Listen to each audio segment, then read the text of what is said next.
Okay, we can get started. So welcome. My name is Ken Spiro. I'm the president and founder of School Sims. I'm delighted to welcome you to our webinar today on managing school safety challenges, and really looking at the opportunity for using simulation for dealing with challenges such as these in schools, and looking at it through the lens of leadership, through the lens of higher ed in terms of helping leaders to develop, and spend some time hopefully engaging in an interactive way over the course of this dealing with this subject. So just a quick agenda in terms of what we're going to do. Spend a little bit of time talking about sim, but not too much, and then actually have a school sim. We'll actually play one, so you can engage. We can engage collectively in that and be able to proceed accordingly. Please feel free to ask questions, to submit in chat. There'll be also opportunities to interact directly. We'll just take off on mute. But really, this is real. I have what to say, and if you get to know me, you know that when it comes to simulations, I have a lot to say. But what you think and how you process is actually more important. So please feel free to ask questions, to interact, interject as appropriate, so that we can get your questions answered and also maximize your experience with this approach. So fundamentally, just a little background on me. I've been doing simulations actually now for 35 years. And my operating premise is really that experience is the best teacher. The links on the right are really just opportunities on our website to get access to additional information. There's lots, so feel free to peruse that at your leisure. But there is a fair amount of information both about what we do, but also hearing it about it from other people, or from a research perspective, or from the blog perspective. So feel free to enjoy those resources that are available. So, again, as I mentioned, I've been doing this for a long time. I've been doing this. I did it in corporate, public sector. I did it around the world. And we know that experience is the best teacher, right? We know that from infancy. We start walking, we learn by falling down. And through life, that is the way some of our most important lessons or memorable lessons take place, is through the experiences that we have. And in fact, and we know that simulations approximate experience.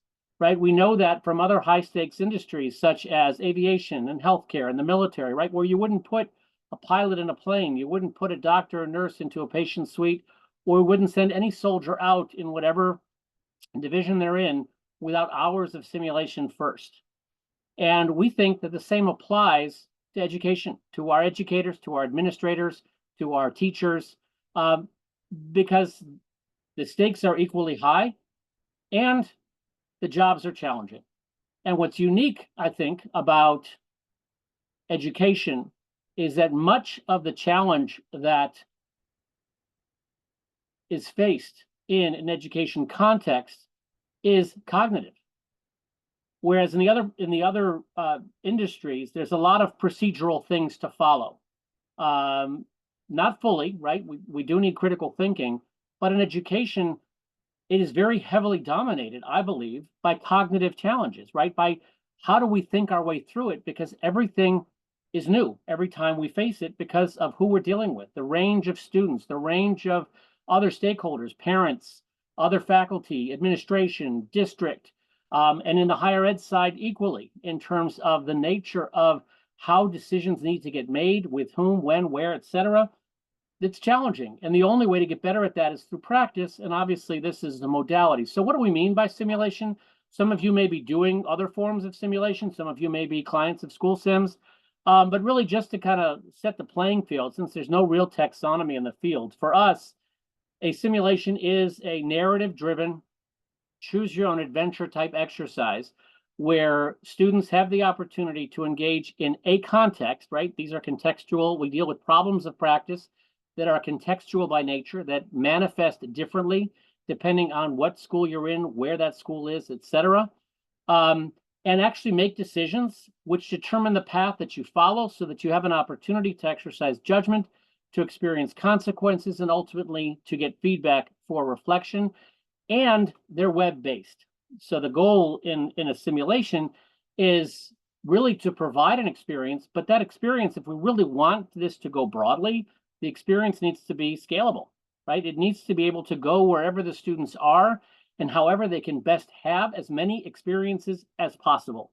There's no shortage, there's no limit to what experience, how much experience we need to do the job, right? I'm sure that seasoned administrators, seasoned teachers will tell you how much they learn even after 25 years on the job or more, right? Because you're always facing something new. It manifests differently, and all of a sudden, you either need to change the way you think or it's another experience. And so that in that manner, the sims are designed to be utilized either synchronously. You can run them in your class. You can do them with a large group. We're going to show one, doing it virtually. In a large group, you can do them, assign them to breakouts. You can assign them asynchronously. Whatever fits the needs of your students, whatever fits the goals of your course, that's the way that they can be utilized. And this way, the experience can be shared with your students wherever they are, however they are, etc. But the important component to that, and can't stress this enough, is the importance for blend, right? The goal for us, blended learning, is really blending your instruction with the opportunity for experience. And the reason for that is really that we see that from a human perspective, there are two ways in which we learn. We learn from instruction, and that's what most people deal with, right? We provide insight into what you need to know, into the process you need to follow, or the recipe. Here are the 6 steps that whatever relating to the content. And it's really all about what you need to know and the right way to do it. And I think this tends to dominate what gets delivered in much of the deliveries, if you will, that are focused on whether it's in higher ed or more broadly. And the irony there is that folks do what is called experiential learning. And the challenge for me, and obviously I'm a bit of a purist, so you'll forgive me, please. But experiential learning, as it's traditionally thought of, as I understand it, is often more instructionally minded in my estimation. And the reason for that is because often it's focused on best practices. It's focused on assessment. And for me, those are instructional goals, right? Because we teach the right way of things. The thing about experience and why it's a wholly different model at play is it's all about making mistakes.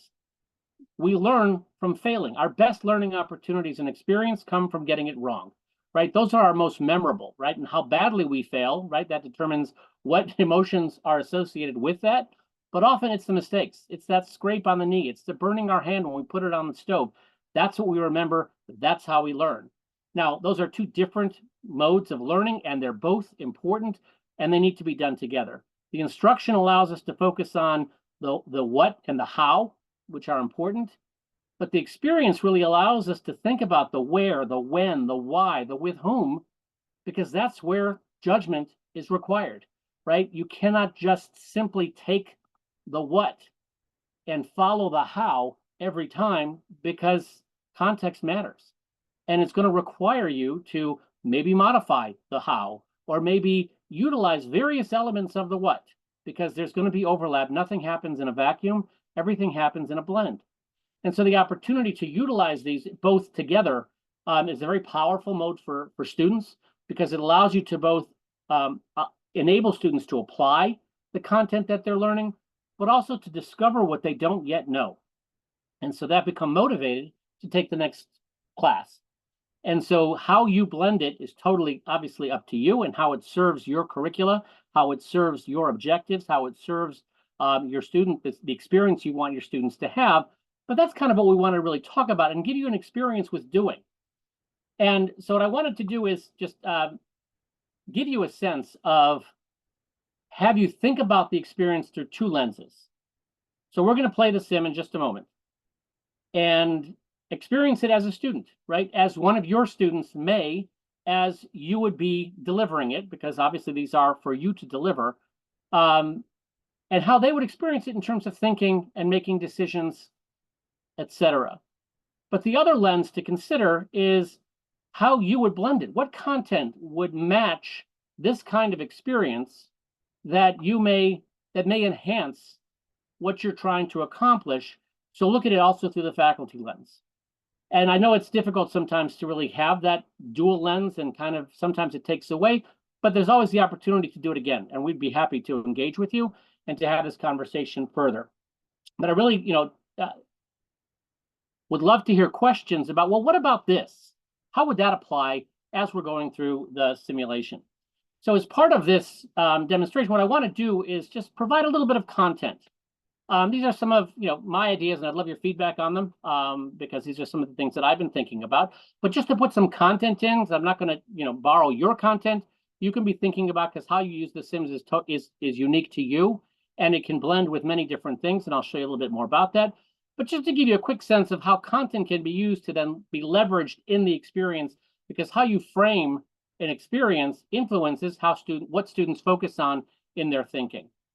And so this is just an idea of kind of, one of the things that troubles me sometimes is, if we know that experience is the best teacher and we know simulations approximate experience, why isn't everybody simulating? Why isn't everybody doing simulation? It's so obvious. And so one of the things that I think is at play, and I think this applies to leadership, and in particular to troubling, wicked problems, if you will, such as safety and security in our schools, is that as human beings, we have a certainty bias, right? If you're familiar with behavioral economics, much work has been done, and in other areas about our decision-making biases and heuristics.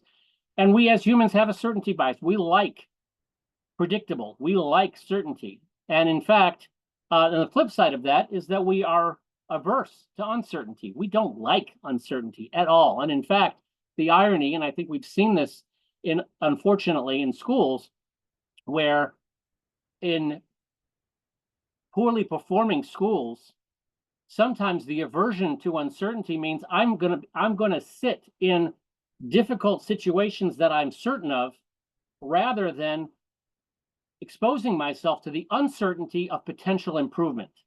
The risk associated with the improvement, with changing, sometimes is something that we'd rather sit where we are because we're focused on the certainty. And it may not be a conscious issue, but it's something that exists. And unfortunately, and this is what leaders have to contend with on their staffs and also in themselves, is when you have this uncertainty aversion, so you will be averse to things that you can't predict, when coupled with a negativity bias that we have as human beings, can then lead to catastrophizing. We go to the worst case scenario, and this creates a vicious cycle.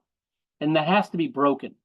And the way to break it, by the way, I'd suggest to you, is we can't make the life in the school less uncertain, right? Uncertainty, because of the nature of the stakeholder group, you got so many students, so many parents, what's going on in the community and more broadly, right? You cannot write this stuff up, right? This is not predictable. It's not rational.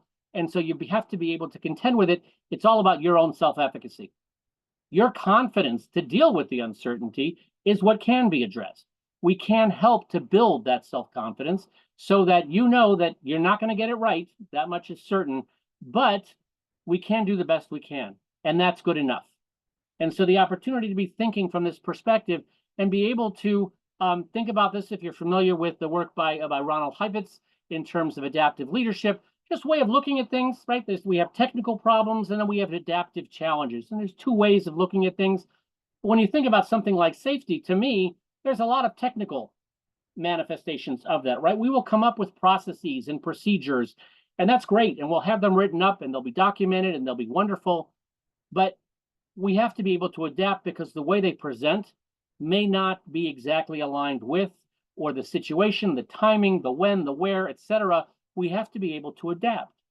And so being able to think about things where it's not an either or, it's a both, right? We have problems that have a technical component and an adaptive challenge to them. So how do we navigate that? How do we practice with that? How do we get better at that? And lastly, for those of you who've heard me before, this is one of my favorite quotes from Viktor Frankl. Between stimulus and response, there is a space, and in that space is our power to choose, right? And especially with something, safety is a perfect example, although there's many examples of what's going on in schools, right? As administrators, or as aspiring administrators, as teachers, right? We are faced with stimuli. Let's call them that, right? Sometimes they have names, and they present in sometimes angry, irrational,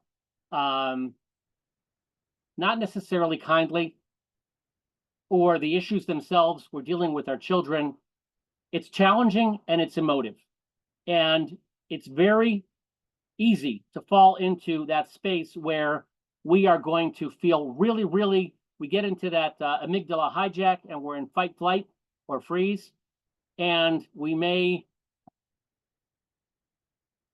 if we react, chances are that doesn't go well. So we have to be able to program in a pause where you can be thoughtful. We take the air out of some of that, the emotional response, maybe give it some names. That's, again, we can talk about emotional granularity, but that's for another time. And be able to have that ability to pause, be thoughtful, and respond. And the only way we can get to that is going to be through experience. And so the opportunity to embed this kind of thing with the valuable content that's being taught, this is where we feel the role of simulations are to enhance the student experience and to enhance your, they can be fun to deliver, and so enhance your experience as faculty or as higher ed leadership. Okay, any thoughts, questions? And again, I invite you to please love your thoughts on these ideas. If they resonate with you, if you agree with them, you disagree with them, maybe for another time. But again, these are ideas which I think are important, and I think are some of the things that we need help with in terms of, or we need to help our students with, because of the nature of the environment in which they are taking over. And I think that it's manifests as some of the churn that we see and the inability to keep folks on the job because it is so stressful. And so these are ways in which we can help build that resilience, help build that ability to not only, and one of the things that you will see is it's not only that you get the opportunity to build experience, but that you get to do it with others.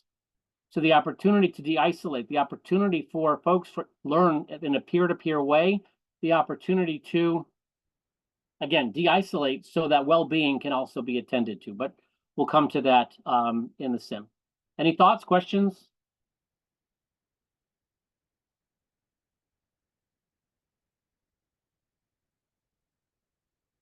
Okay. So before we jump into the sim, one of the things I want to show you, this is one of the tools that we have that we provide to facilitators as part of the facilitator materials. This is a one-pager on each sim.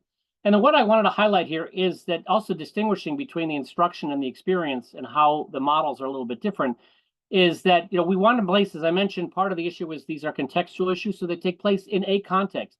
You are going to be, in this case, your school counselor. The reason why we chose this is because it's also an opportunity for leadership without authority. That's the nature of this exercise. You will be having to make decisions in kind of a quasi-leadership position, but because the principal is actually out of the building. And so, again, some of the challenges of being thoughtful in decision-making, even when you don't necessarily have that positional power, but sometimes the ways in which we lead, the positional power might actually be beside the point. And it takes place in a context. There are key characters, so there's folks in the ripple effect that we're going to deal with. But what's really important is the trade-offs and the potential topics for discussion, because this is when you think about, and we highlight the alignment to the PCEL or to the NELP standards. And the goal here is, as you're thinking about, again, going to that faculty perspective, as you're thinking about what content this may blend with, these are some of the things that you can be considering as we go through this to see how this might fit with, I was trying to do a lesson on professional community for teachers and staff and the challenge of doing that as a leader, or how do I do this and also school improvement, because obviously the two are linked, but we look at them as independent standards. These are the kinds of things that we're trying to provoke, because in a sim, there's going to be subtlety. We're going to leave some things open for interpretation and for assumptions, because each person is going to make different assumptions based on who they are and their lived experiences. And therein lies the opportunity for the contextual component, but also the insight that can be shared in a peer-to-peer. Because when you hear from your peer a different way of thinking about it that you never would have considered because it just didn't enter your mind, all of a sudden you've now expanded that learning just through that opportunity for discourse and that opportunity for perspective sharing. So again, we have one of these one-pagers for every sim that we do, and this is how we think about them. because this is the experience that can be, this is an encapsulation of the experience that we're looking to be able to have, but also gives you the opportunity for planning purposes, how you might use them. What simulation would I use for this module? Or what range of simulations might I use?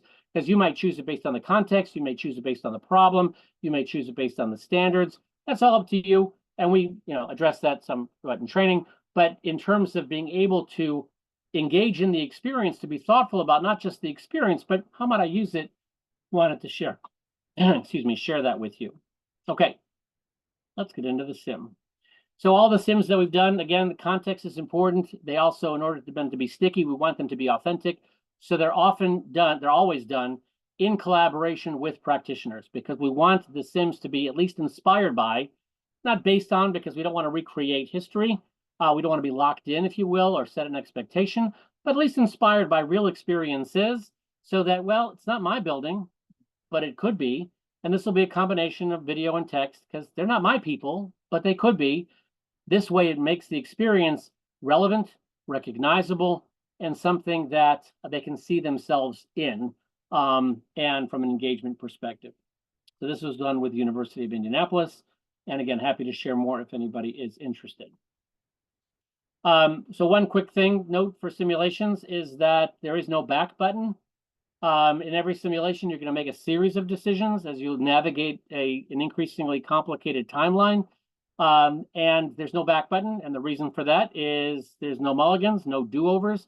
This is all about an experience. It's not about getting it right. This is not an assessment exercise, although, again, there are opportunities for how you might use them for assessment, but that's different. And we can talk about that again another time. But this is an opportunity to have an experience. And you can have many experiences. You can play it multiple times, because, again, as you make decisions, it'll take you down that path.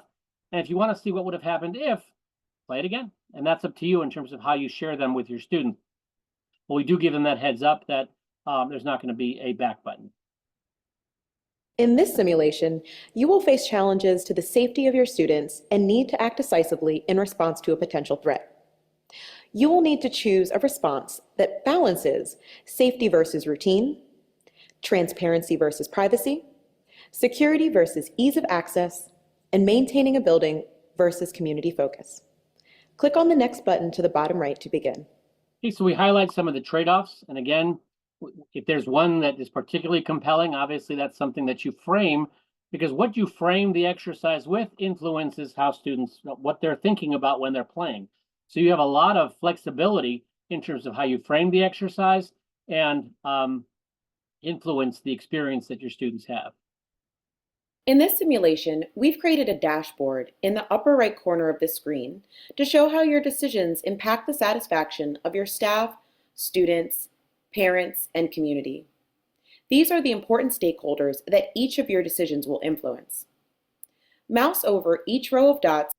So one of the things that the trade-offs could actually be those who are affected by the decisions that are being made or by the situation as it's playing out. So in this case, we actually share some insight into what's going on relative to these various players, if you will, and how they're affected by the choices that you make.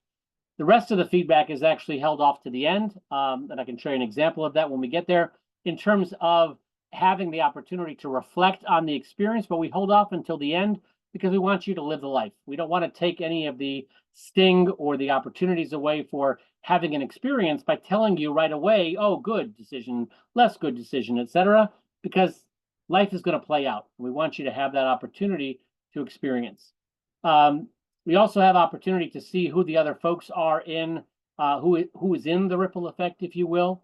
And so each person here has some insight, and students can participate, while they're participating, just get a sense of who they are. And as they interact with them, they may come back and check a little bit about them, because obviously, as the counselor in this situation, or as the leader in another one, or a teacher in a teacher sim, right, you will have some insight of these personalities, right? We want to bring the case, if you will, the automated case to life. And so there is the opportunity to see the characters that we'll interact with. Evergreen Middle School was built in the mid-70s in a medium-sized community of about 200,000. The school has not had security issues in the past. The building has had a number of upgrades and improvements over the past 5 years, many aimed at making the school more secure. With school security incidents back on front pages, your district has initiated an audit of emergency response plans, or ERPs.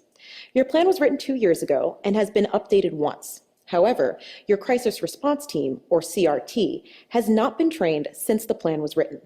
You, the school principal, the assistant principal, and the school resource officer comprise the CRT. And just setting the groundwork, these are the base conditions, if you will, that you're starting with, which may be like your school or maybe like a school you were in or not. And the opportunity for situational awareness, the opportunity to provoke discussion around differences. Well, what if it's an urban, inner city school? What if it's a rural school? Right? What are the differences? And making, again, personalizing the experience, but it can happen in the context of this narrative. And so once the students are engaged, there's flexibility to take it as far as or as deep as you want to provoke discussion, insight, learning, etc., because it's all part of the experience. You are a school counselor at Evergreen and have been for the past 2 years. With 520 students, 192 of them in 8th grade, you often feel overwhelmed. Much of your work seems to focus on administrative tasks that have become part of your duties. But you have been working with the principal and other administrators to eliminate some of those tasks and thus allow more of your time and energy to be focused on supporting mental health efforts within the school and district. You have a good working relationship with the principal and the SRO, as well as the other counselors in the school district. A school shooting occurred several months ago in your state, which brought the topic of safety to the forefront again. Your district has taken steps to ramp up prevention and preparedness. For details of these preparations, a document has just been added to your file cabinet. So again, we want to keep it real, right? So in terms of distractions, things that might just come up. So there are those things, and here is these artifacts that you can then click on to, or the students will click on, just to get a sense of what the district, what is the method, what is that, the technical response, right? To the technical aspect of the problem, if you will. What does that look like? And so we can reflect on that, because again, we're going to be referring to this during the course of the simulation, because obviously, something's going to happen. That's the nature of the sim. And since it is a safety sim, you can figure that we're kind of leading to that, but make sure that you have what you students have what they would need in order to be A school shooting. As you prepare for a very busy Monday, Derek, a 7th grader, timidly knocks on your door. You invite him to come in and have a seat. He comes in, but remains standing. You sense his discomfort and ask what's on his mind. I didn't recognize the boy. I believe he's new. I think he might be an 8th grader. He told the kid sitting next to him on the bus that something bad might happen at school today. He was holding on to his black backpack and padding. I'm kind of scared. You ask Derek for specifics, and he becomes very nervous and isn't able to give you much. He was about as tall as me. He had on a hoodie, so I couldn't see his hair and much of his face. I just didn't recognize him, and I don't think he's been on the bus before.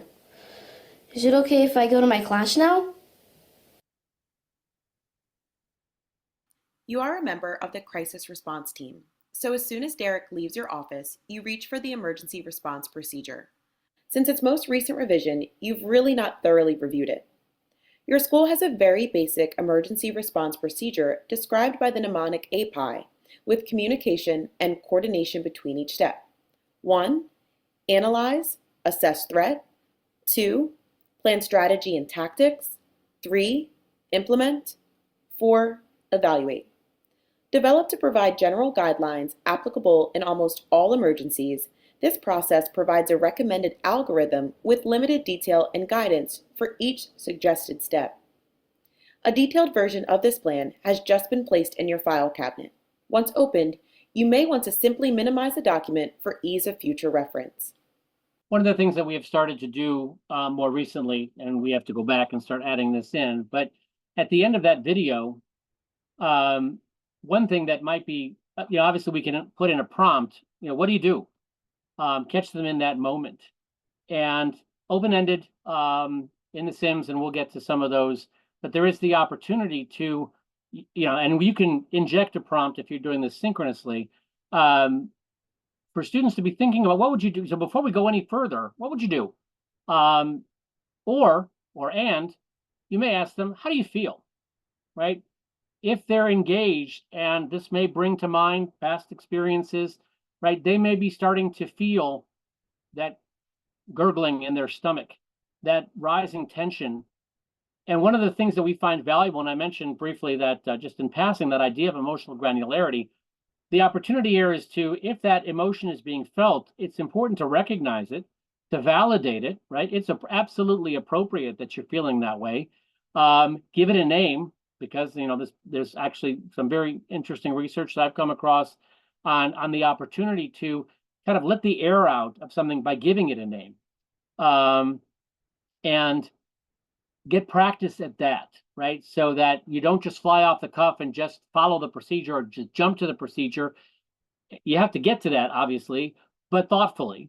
And so obviously we're going to get to the process, but there's that opportunity. Once they're in the sim, you have the flexibility to extrapolate from the sim once they're engaged in it, and to do with the experience as you will, because now all of your students will have a shared insight into the same context, the same characters. You can make reference to, as you see more characters, make reference to them, because they're not real people, but they will feel real as part of the exercise. And so the opportunity to engage and extrapolate to serve your needs and your students' needs is something that you can always do within the confines of the narrative as it's evolving. You recognize a potential threat here, but are not at all certain of exactly what it is. You realize you have very little time and will need to respond quickly. To apply your school's model, you decide to begin by initiating a threat assessment. What will you do first to assess the threat? Now, in this case, we do put a timer on. We can make the timer real, or we can make it just there, because one of the things one sure way to increase tension is to put a ticking clock. And so it's a tool that we can utilize, and we can make it obviously shorter than 2 minutes. But in terms of being able to provoke thinking, that's another tool of the modality, again, because emotional engagement is key, because that's what helps make memories memorable, right? Make them stick. So, okay, so let's have, we're here at the choice. There are 5 options. So if you please take a moment, think about, do you call Derek back into your office? That's the student. Do you confer with the principal? Because you're counselor, but obviously do you want to go, and what would you do first? Gather the CRT, identify the student, go solve the problem, or begin a room-to-room search, since we don't know who that is. What would you do? If you could go ahead and respond to the poll.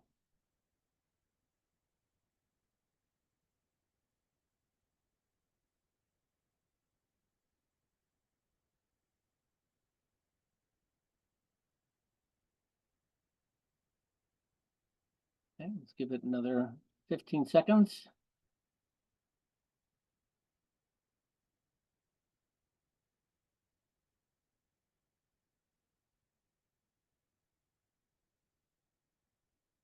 Okay, let's close the poll.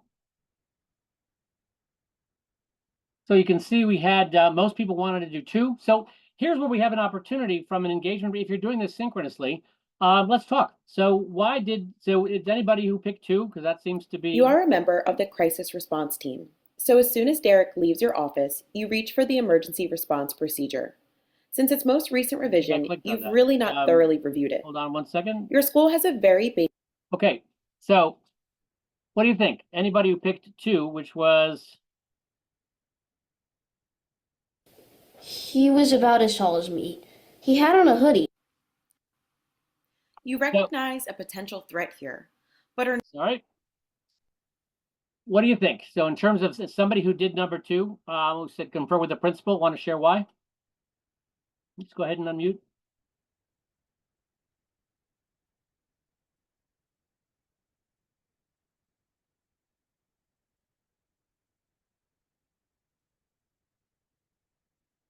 We have a quiet group. Okay, so so in terms of why you confer with the principal, and again, sometimes you would see that I would do more than 1.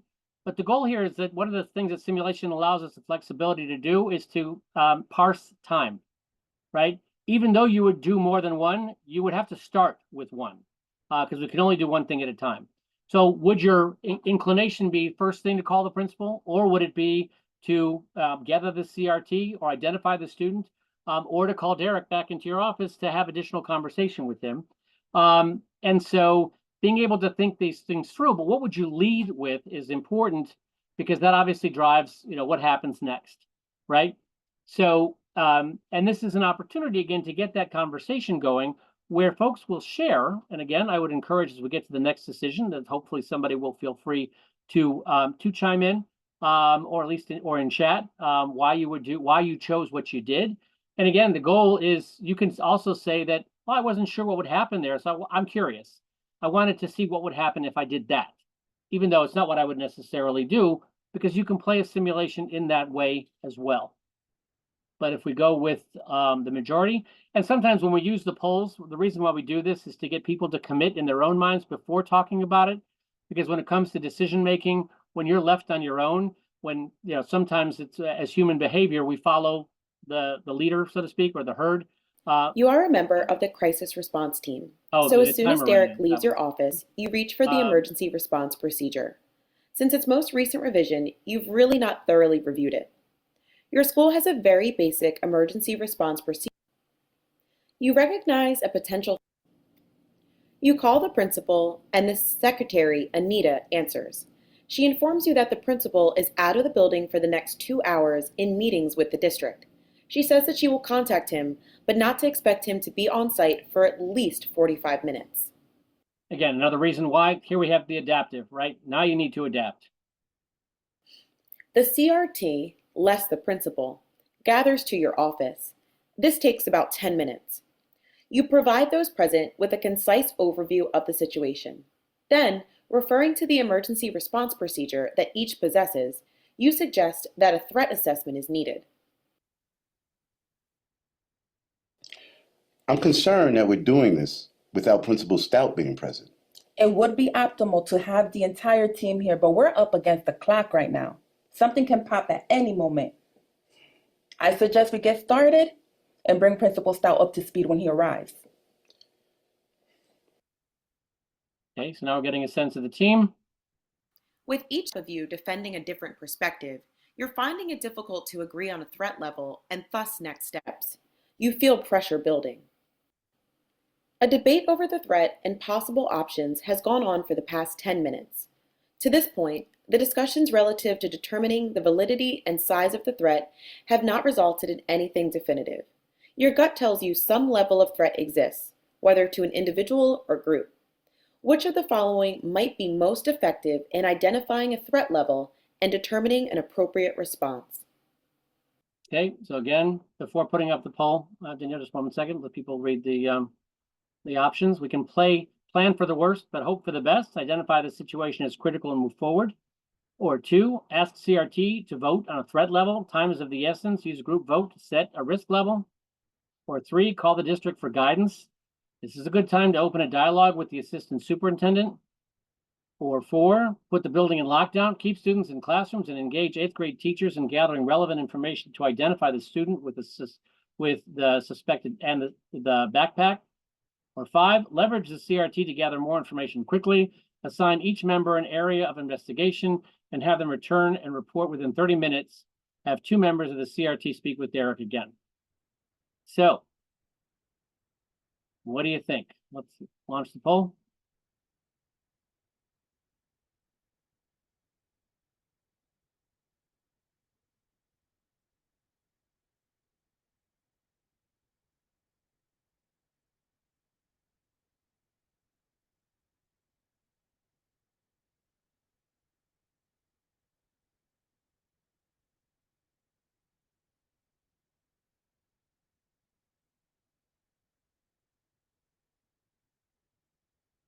Okay, let's take about 10 more seconds.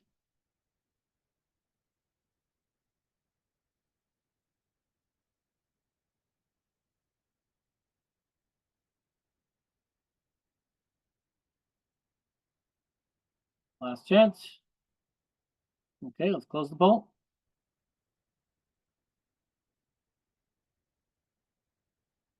Okay, so this time, somebody who picked number 5, which leveraged the CRT to gather more information quickly. Why?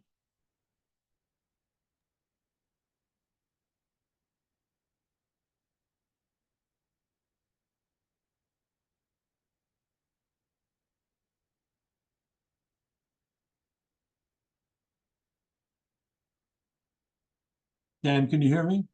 Yes. Hi, Ken. Tom Troisi, Touro University. Yeah, I mean, having been in situations like that before when I was a principal, I think you have to, get some credible information. And without identifying the person who said this, and not having anything else but to say that something bad is going to happen, I think you're just spinning your wheels. That's great. Thank you. Did somebody who picked 2 or 3, so either ask the CRT to vote on a threat level or call the district for guidance, why you chose those?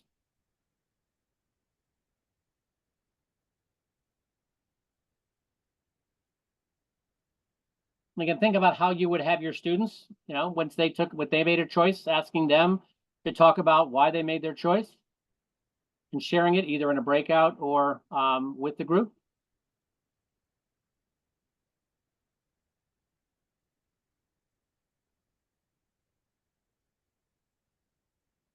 But one of the things we find also is that as you get this sharing, it also allows you the opportunity where people begin to, obviously we get you to commit in the poll initially, but then after you have conversation, and if you had a large group, you may have people at their tables, talk at their tables, and then there's the opportunity to revote to see if after conversation, whether you actually changed your mind.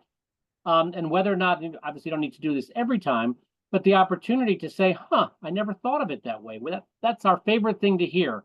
When students say that, because it can have such great impact, right? Because they remember that the next time they face this and they realize there are other ways to do things than only their way.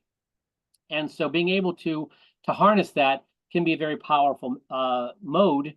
And again, sometimes we actually would put 6 choices in the survey, in the poll.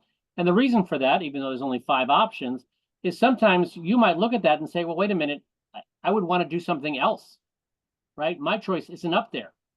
And that's a wonderful thing, because then we can ask, well, what would you do? And getting them thinking. Sometimes when we're writing, part of the value of a sim is what's there that you can react to, but part of it is also by what's missing. Sometimes if there's an obvious choice, we won't even include it, because as in real life, there are constraints in circumstances, and the best choice isn't a choice. It's not an option due to circumstances. And so they have to be prepared with an option B. And so again, being able to process these, and again, in the way that it serves your course objectives and the lessons that you're trying to achieve with your content, this becomes a very powerful way for you to achieve that, where students are in fact engaged. But for our purposes, let's go ahead and thank you, Tom, for sharing. Let's see what happens. What would be your initial concerns and resulting primary focus for handling this situation? Type your responses in the space provided below. Okay, so as I mentioned, we do have prompts, and this is an opportunity in a qualitative perspective to just be thinking beyond, the choices that we lead with. And we can get into a whole another discussion about the power of constraints, or the power of giving choices versus not.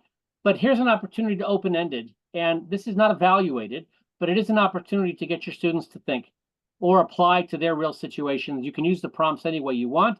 This information is captured and placed into the feedback report at the end with some consideration. So there is additional insight for reflection.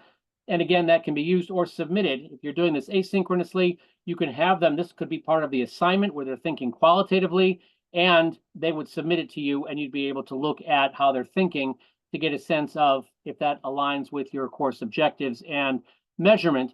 But it's a manner in which we can do that. For our purposes here, and in the interest of time, we're not going to spend time doing this. If we do get to the feedback report, I will just put some text in here so you can see that it gets captured and placed into the feedback report.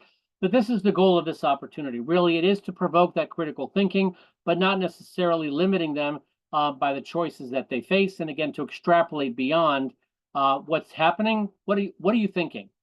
in terms of that situation? What are you anticipating? And some of those things will manifest and some may not.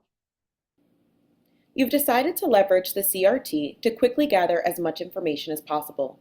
You ask the AP if he would be willing to talk with the bus driver, check bus rosters, and look at possible seating charts. You ask the SRO to review bus videos for any information they might provide. Assessing and viewing bus videos will be a time-consuming undertaking and may or may not, in the limited time available, be able to leverage them for information. I suggest that we may need to move forward based on what others uncover. I will volunteer to speak with Derek again and see if I can't get some additional information from him. Again, so the opportunity, now we're seeing the trade-offs, right? Time and time passing becomes a critical variable at play here in terms of how you manage the process, the stress that you feel in managing the process. What do you do if you're supposed to be quasi leading this? What is your role from a leadership perspective?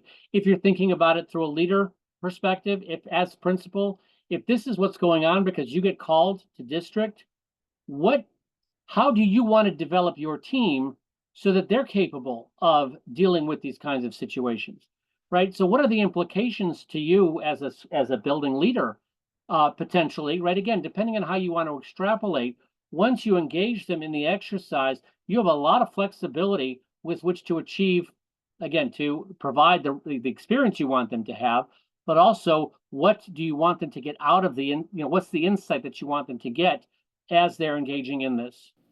The SRO returns about 20 minutes later and reports that she spoke with Derek and that the pressure he is feeling right now has shut him down as a resource.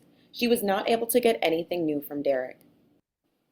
As the debate continues, a sense of foreboding increases. You reach a point where you need to decide whether or not to push the CRT toward a choice. Do you push the CRT to assign a threat level?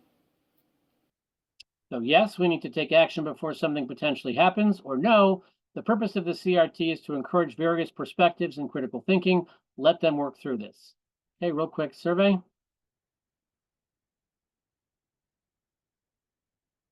Okay, what do you think? 1 or 2? Or 3, if you would do something different.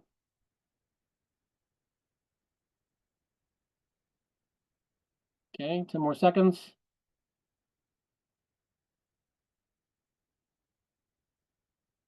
Okay, let's end the poll. Okay, anybody who said no want to share?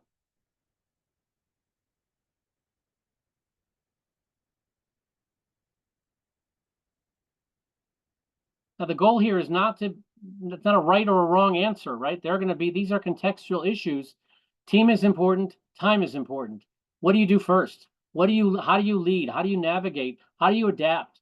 Right? So again, in thinking about this, we have our procedures, and yet we have to be able to deal with the adaptive aspects of this in terms of being able to navigate based on our style, right? Because each individual, you may not be comfortable just making the call and pushing the group to make a decision. You may be more inclined to work with the team, or you may be comfortable, in which case, right, part of this is not, again, right or wrong. The goal is to have them be able to process the thinking, hear different perspectives, and then be able to navigate accordingly.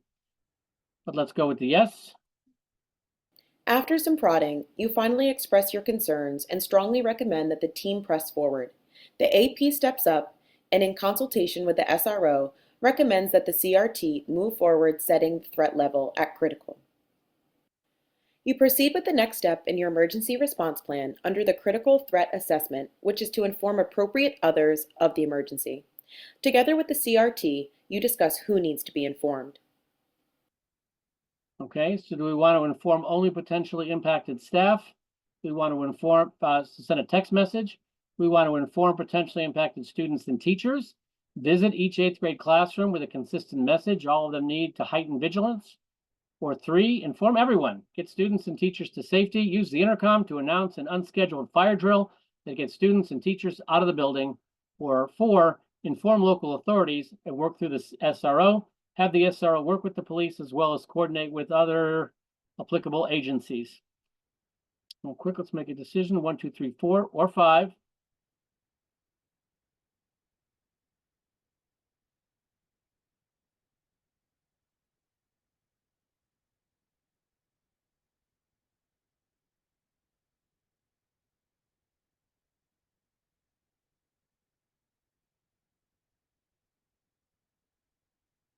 Okay, 10 more seconds.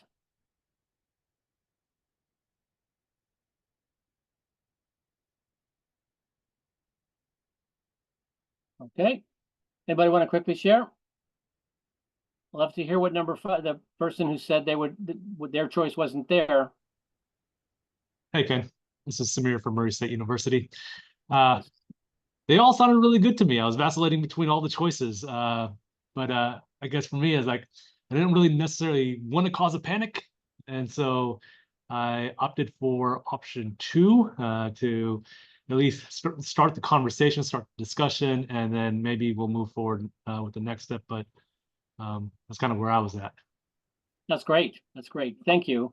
And again, right, there's the trade-offs, right? Because this is what you need to do something, but the risk is that you can make the solution worse than the problem, or make the problem worse, right? On the other hand, right, but on the other hand, and you can go back and forth with the other hands, to keep doing this, and it's great. Thank you. Anybody else want to share quick?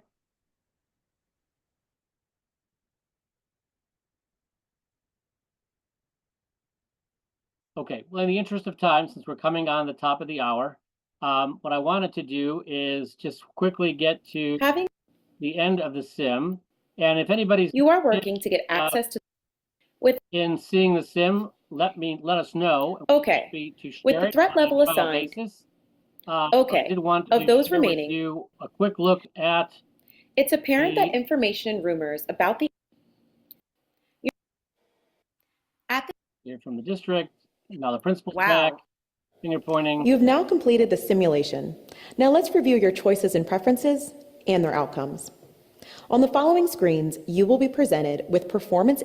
Okay, so this is the feedback report. And so again, you saw how that played out and how it expands.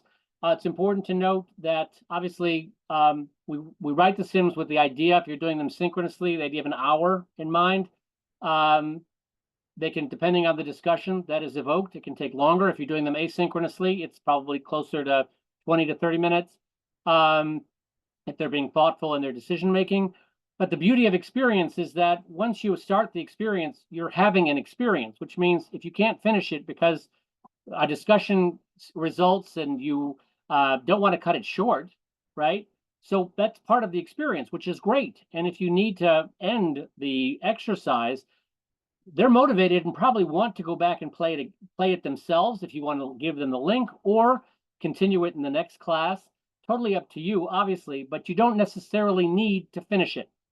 Now, this is what the feedback looks like, and I'll get to the summative feedback in a moment, but sometimes we do provide insight. These are those underlying trade-offs that we mentioned, and you can, this is the sum, this is a snapshot at the end of the decision-making where we ended up on within communication focus versus reach, or transparency versus privacy, in disruption, ease of access versus security, routine versus safety, time, speed versus accuracy, plan versus respond, right? So along those trade-offs, it just gives you some insight into a snapshot of where those variables ended up based on the decisions that you played. It's not designed to assess because, again, we don't know how you made decisions. And it's also in this context. So it's not designed to tell you this is the right way to do it, wrong way to do it, but it provides that insight into those trade-offs that were at play. And then you get this narrative feedback report, which reminds you of each scenario, what your choice was, what the other choices were, and the specific feedback on your choice. And as you can see in the upper right here, you have 1 of 9. There's 9 pages because each page, each decision has a page. And again, here's that opportunity for where the free form writing to a prompt is captured. And again, they'd have that opportunity to submit it if that's something you wanted them to do. But we don't necessarily track because, again, we want students to be able to play this safely, right? Make mistakes. It's okay. Nobody's watching unless you want to have them submit their the results of their experience. And here's the print button. They can print it out really easily as a PDF and proceed accordingly. Okay. So I wanted to leave a few minutes for questions, and I'm certainly happy to stay after the top of the hour. Also wanted to share with you just real quickly that in terms of deploying the simulations, we have a portal which you can use to utilize to, manage the library, because there are on the leadership side about 40 simulations, which you can, in this way, set up your classes. You can, how you want to share them with it, whether it's with yourself or whether it's assigning it to students, whether you're posting it into a Canvas or a Blackboard, because it's just a link, so you can embed them from an asynchronous perspective. And you also have access to the entire library to be able to view them. You can sift through a variety of filters, find the one you want based on topic, audience, key stakeholder, the protagonist, which is the, in this case, it was the you are the protagonist, so you are the counselor, you are the principal, you are the, whatever the case may be, you can look at by standards, etc., and be able to sift through. Again, we have those one pagers on each sim and like. So with that,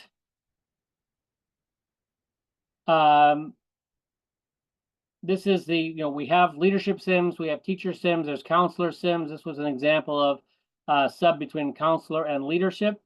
The topics that we cover, and we will share this if you want to certainly share the slides and more information. But if you're interested in trying them out, you can have access to them for the semester if you'd like to run a pilot. But we'd love to hear from you. So by all means, please feel free to use the QR code or be in touch. And with that, I will open it up to questions and love to engage.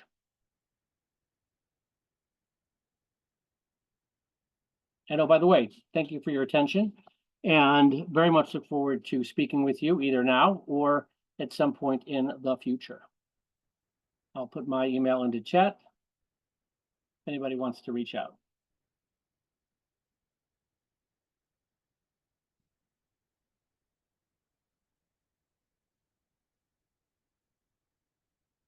You are welcome. Thank you, Samir. Thank you, Tom.